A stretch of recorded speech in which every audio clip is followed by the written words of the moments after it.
Penny Stafford, owner of Bellevue Coffee and Tea Exchange in Bellevue, Washington, outside of Seattle, began selling coffee at the Bellevue City Center building on May 24, 2005. The Bellevue City Center building is located at 500 108th Avenue Northeast in the heart of downtown Bellevue.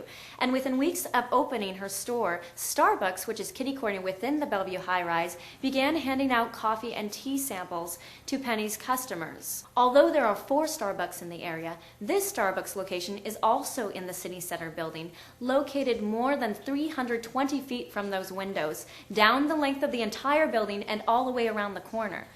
Penny has taped some home video footage of a Starbucks employee patronizing her customers and handing out full trays of samples. Penny Stafford explains. City Center is a large building, and I'm in the back farthest corner of it.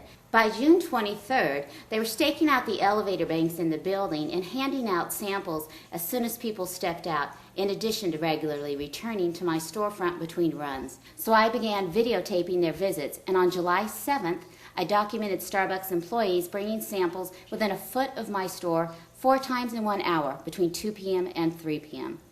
On June 9th, a Starbucks employee showed up with an entirely full tray of drink samples, which infers they intentionally were bringing them down to specifically hand out at my store. It is obvious they were not stopping at any other location on the way. I was of no threat to them.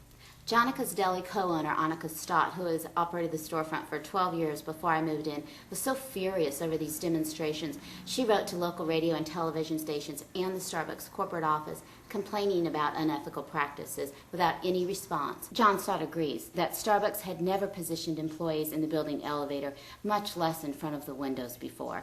In his words, this is truly outrageous. Starbucks is on the opposite side of Bellevue within the high-rise. It's 320 plus feet down along her storefront to the end of the building, then around the corner all the way to the other end. This strikes Stafford as a long way for scheduled samplings that, according to this Starbucks management, have no assigned destination. Stafford says she asked more than 5 people who had worked in the building for more than 10 years if this had happened before, only to find that they had never witnessed Starbucks ever coming to the front of this storefront before Stafford came in May. One of the managers of this Starbucks location, Sam, who declines to give her full name, says it was probably a fluke that Starbucks employees were handing out samples in front of Stafford's store. However, 4 visits within an hour and frequent additional visits with full trays does not seem like a random sampling excursion to witnesses.